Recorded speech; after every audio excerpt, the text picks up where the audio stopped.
Assalamualaikum warahmatullahi wabarakatuh. Bismillah walhamdulillah. Wassalatu wassalamu ala rasulillah Sayyidina wa maulana Muhammad ibn Abdillah wa ala alihi wa sahbihi wa man walah. Wa la hawla wa la quwata illa billah. Nawaina ta'aluma wa ta'alim wa naf'a wal intifa' wal mudzakarata wa tadhkir wal ifadata wal istifadah wal hatha ala tamassuki bi kitabillahi wa sunnati rasulih wa du'a ila al-huda wa dilala ala al-khair ibtigha'a wajhillah wa mardatihi wa qurbihi wa thawabi minallahi ta'ala.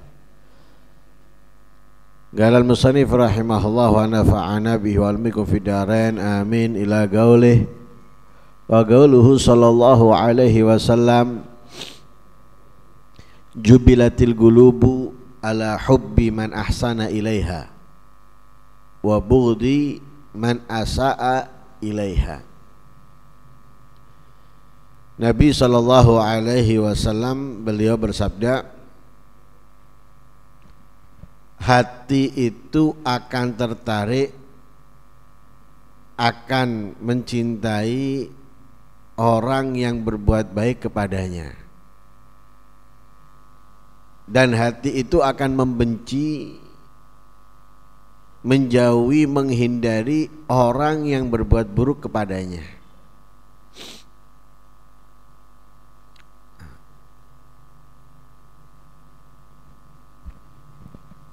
Hati ini tempatnya cinta dan tempatnya membenci. Karena itu iri, dendam adalah penyakitnya hati, dan itu muncul dari ada kebencian. Ridha, senang, cinta itu juga tempatnya di dalam hati. Hati bisa mencintai, bisa membenci.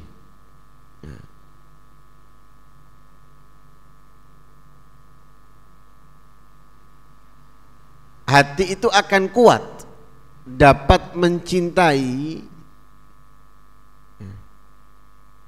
karena sesuatu. Di antaranya kalau ada yang selalu berbuat baik kepadanya, dan akan sangat membenci kalau ada yang berbuat buruk kepadanya. Karena itu di antara paling afdolnya sedekah itu adalah sedekah kepada musuh, orang yang membenci.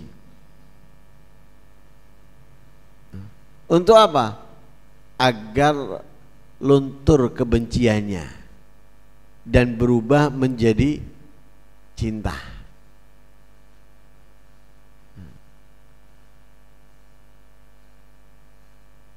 Ibnul Asakir pernah mengeluarkan cerita tentang Al-A'mash. Al-A'mash ini mencela seorang pemimpin yang zalim. Diolok-olok pemimpin yang zalim. Ini zalim kok memimpin ini itu dan lain sebagainya. Akhirnya ada orang yang mendengarkan cerita ini menyampaikan kepada si pemimpin, A'mash kemarin atau tadi bercerita tentang engkau, mengatakan engkau gini atau gini. Katanya si pemimpin itu, aku punya pakaian, aku punya ini dan itu, hadiahkan, kirim untuknya. Sudah, besok datang membawa hadiah dari si pemimpin yang diolok-olok tadi itu. Setelah dapat langsung berubah nih, memuji. oh masya Allah, baik, ini itu dan yang lain sebagainya. Orang ini bingung, kemarin mencaci sekarang memuji. Kamu kemarin mencacinya, sekarang kamu memujinya. Itu biarkan kemarin, pegang omongan saya sekarang. Pegang omongan saya yang sekarang. Nah itu menunjukkan bahwasanya apa? Hati itu tertarik dan mencintai kepada yang berbuat baik. Tapi yang berbuat buruk, oh akan dibencinya. Tak kasih contoh yang fakta, yang real, yang langsung bisa nyambung. Yang dibenci seorang perempuan apa? Kalau lakinya nikah lagi, lakukan itu coba. Dibenci seumur hidup. Insya Allah bukan hanya dalam nyatanya, dalam mimpinya dia membenci. Kenapa? Karena berbuat buruk yang tidak disenanginya akan dibencinya. Jadi membenci sesuatu yang berbuat buruk kepadanya. Kita kalau nggak dikasih, ada pembagian dan sebagainya, kita nggak dikasih, kita nggak seneng. Akhirnya apa? Benci. Nah, karena itu rawan. Kalau sampai ada yang memberi kita ini orang yang zalim, orang yang ahli maksiat, lebih-lebih orang-orang kafir. Kenapa kok rawan? Akan membuat kita senang. Kalau senang berarti senang dengan kezaliman. Lu saya tidak senang dengan kezalimannya, saya senang dengan perbuatan baiknya. Sama, ujung-ujungnya nanti ke sana. Apalagi kalau terus. Makanya kalau dikasih itu jangan seneng. Nabi itu sampai memohon kepada Allah, jangan sampai ada tangannya orang fajir atau orang zalim yang memberikan sesuatu kepadaku, yang membuat aku akhirnya nanti mencintainya, condong kepada dia. Khawatir kita enggak, malah seneng. Dikasih calon atau dikasih pemimpin, wah kita seneng. Lah kalau kita seneng, wah nggak peduli dengan perbuatannya, kita nggak akan peduli, nggak akan mungkin berbuat apapun sudah. Yang penting aku dikei, nggak urusan. Nanti pakai pakai macam-macam cara. Ini mungkin dari pekerjaannya yang lain, bukan hasil dari ini. Kenapa tidak mau menyalahkan dirinya dengan menerima? Ini resiko. Jadi bahaya. Makanya di pertemuan yang lalu, cinta itu bisa membutakan dan menulikan. Di antaranya ini, jangan sampai yang menarik kita mencintai itu karena sesuatu yang kita dapatkan, yang kita senang, yang kita dapatkan darinya. Jangan juga membenci sesuatu karena ada sesuatu yang tidak kita senangi darinya, jangan. Makanya semuanya itu harus didasari karena Allah. Walaupun ini menjadi apa? Menjadi support seseorang mencintai. Lah ini kita pakai kapan? Nah, kita pakai kalau ada ketidakakuran, tidak tegur sapa dan sebagainya. Nah, kita pancing agar apa? Agar kita saling mencintai lagi, saling bantu tolong menolong lagi, karena itu yang diperintahkan. Yang diperintahkan kita ini kan menjadi satu. Lah sesuatu yang memecah, lah kita manfaatkan ini. Kita memanfaatkan untuk apa? Memberi agar bisa kembali di aturan yang awal. Tapi kalau enggak, ya sudah, soro akhirnya. Sulit. Jadi itu kita pakai ketika kita menginginkan kebaikan. Jangan sebaliknya, naudzubillah min dzalik. Jadi orang kalau sering dikasih itu mau nggak mau sudah. Yang tadinya dia paling benci akan menjadi yang paling dia cintai. Mau nggak mau itu otomatis. Nah, makanya Ibn Athaillah Beliau mengatakan apa? Kalau orang sudah memberikan kepada kamu, kamu akan menjadi budaknya. Nah, makanya kalau orang itu tertarik dengan pemberian, budak. Disuruh terbang dia, suruh loncat. Kenapa? Tertarik dengan pemberian, dia akan menjadi budaknya. Tapi kalau orang itu tidak tertarik dengan pemberian, sehingga kalaupun dia dapat, dia biasa, karena dia sifatnya ibaratnya sudah berbuat baik kepada orang, artinya nggak mau menimbulkan masalah dan sebagainya. Orang ini nggak akan menjadi budaknya. Kalau kita, kelas kita pasti akan menjadi budak sudah. Dijuju, suwe-suwe budak. Tapi kalau mereka orang-orang yang hebat, mereka nggak menilai pemberian, menilai kebaikan. Tapi pemberian nggak menjadikan mereka budak. Mereka dapat banyak, tapi nggak menjadikan budak. Kemudian bisa diatur, harus gini, harus gitu, nggak akan. Tandanya apa? Tandanya orang itu tidak gila dengan pemberiannya. Bahkan terkadang pemberian itu nggak dipakainya atau nggak diambilnya, justru diberikan orang lain, dihadiahkan kepada orang lain. Ini tandanya orang nggak gila pemberian. Tapi kalau orang gila pemberian, akan menjadi budak yang memberi. Nah, karena itu sudah menjadi sifat hati. Hati itu akan tertarik kepada yang berbuat baik kepadanya, dan hati itu akan membenci kepada yang berbuat buruk kepadanya. Wa qaluhu sallallahu alaihi wasallam, at-taibu minadz-dzambi kaman la dzambalah.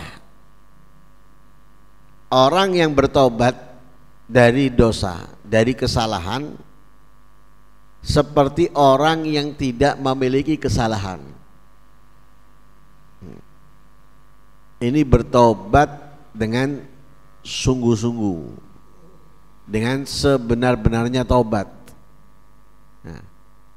Lah, tobat yang sungguh-sungguh itu kalau antara ia dengan Allah harus terpenuhi 3 syarat. Yang pertama, an-nadam, menyesal. Menyesal itu bukan hanya dengan ucapan astagfirullah, bukan. Menyesal itu di dalam hati tempatnya, walaupun mulutnya diem tidak ada masalah. Menyesal itu merasa sangat salah dengan perbuatan yang dilakukan. Yang kedua, azam an la yaud, tekad tidak akan mengulanginya, bukan seminggu, bukan 1 bulan, selama-lamanya. Tekad tidak mengulangi dosa itu selama-lamanya. Yang ketiga, al-iqla, menghindar, menjauh dari perbuatan dosa yang telah ia perbuat. Jadi jangan nyerempet-nyerempet. Oh, tadinya apa yang dilakukan? Riba. Ya ojo nyerempet-nyerempet yang riba. Jauhi. Hindari. Tadinya apa? Oh, minum khamr, narkoba. Hindari, jauhi. Jangan nyerempet-nyerempet, jangan deket-deket. Nah, dengan siapa? Ya dengan teman yang masih minum, dengan teman yang masih pakai narkoba. Hindari, jauhi. Ya. Wah, nanti saya dikatakan sombong. Loh, kamu mau tobat apa enggak? Nah, caranya tobat ya harus hindari mereka. Hindari mereka, hindari perbuatannya mereka. Kalau enggak, ya cuma 1 hari 2 hari balik meneng kon. Nah, 3 ini kita akan terpenuhi lah, maka dia dianggap seperti tidak melakukannya. Nah, kenapa? Benar-benar menghapus kesalahan itu dari dirinya. Nah, tapi kalau setengah-setengah, dihindari, nyesel, tapi ada niat, engko ae lek wis dhuwitku akeh ya engko ae lek wis mapan. Nah ini tobatnya nggak ditobat, dosanya dihapus ya enggak, seperti orang nggak punya dosa enggak. Kenapa? Ada niatan mengulangi ya. Walaupun saat itu menyesal, saat itu menghindari, tapi ada niatan mengulangi. Atau selainnya ya. Nggak niat mengulangi ya. Tapi nggak nyesel, malah bangga. Saya kalau minum itu 3 botol seger. Kon ngombe iku coba ngombe ogas seger ndak awakmu. Ya. Saya bangga tuh. Kalau judi, nggak ada yang ngalahkan, menang terus. Bangga, nggak nyesel. Walaupun dia sudah berhenti, walaupun niat nggak ngulangi, tapi nggak nyesel. Bukan katakan bertobat dia, belum dinyatakan bertobat. Dan ini dosanya belum diampuni sama Allah. Tapi kalau dia nyesel, yang lalu nggak diungkit-ungkit, nggak dibahas sama dia, kalaupun dibahas hanya menjadikan pelajaran untuk orang lain. Jangan nasihati, ojo nanti ini saya sudah mengalami dan sebagainya. Bukan bangga, dia bukan bangga tapi menyesal, dan penyesalan itu diajarkan kepada yang lain untuk tidak melakukan. Contoh, lihat saya dulu gini, sudah berhenti, jangan. Itu nggak apa-apa, masih dalam penyesalan itu. Nah, ini baru bertobat. Nah, tobat yang seperti ini sesuai dengan apa yang dikatakan Nabi, kaman la dzambala, seperti orang yang tidak berbuat dosa. Nah, itu kalau antara dia dengan Allah, dosa maksiat antara dia dengan Allah. Tapi kalau antara dia dengan manusia, tambah 1 syaratnya ya. Antara dia dengan manusia, kalau diambil barangnya ya harus dikembalikan. Kalau barangnya sudah hilang, habis, ya berarti harus diganti ya. Kalau itu urusan menggunjing dan semisalnya, ya harus minta maaf kepada yang digunjing, yang dirasani ya. Jadi kalau kita mengambil barangnya harus kita kembalikan, kalau nggak ada kita ganti. Tapi kalau itu adalah urusannya mencacinya, memfitnahnya atau menggunjingnya, ya berarti kita harus minta halalnya ya, minta halalnya. Karena itu dosa antara kita dengan Allah lebih mudah daripada dosa antara kita dengan manusia.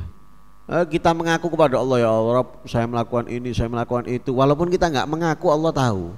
Tapi kita enak ngomongnya. Tapi kepada manusia, saya mari ngerasani awakmu gini, tidak mungkin. Saya habis memfitnah kamu gini, nggak mungkin ya. Kita minta maaf aja untuk mengakui kesalahan, saya telah menggunjing kamu, walaupun nggak menyebutkan apa, itu aja berat. Iso elek rioyo, itu pun ngomong kosong ya.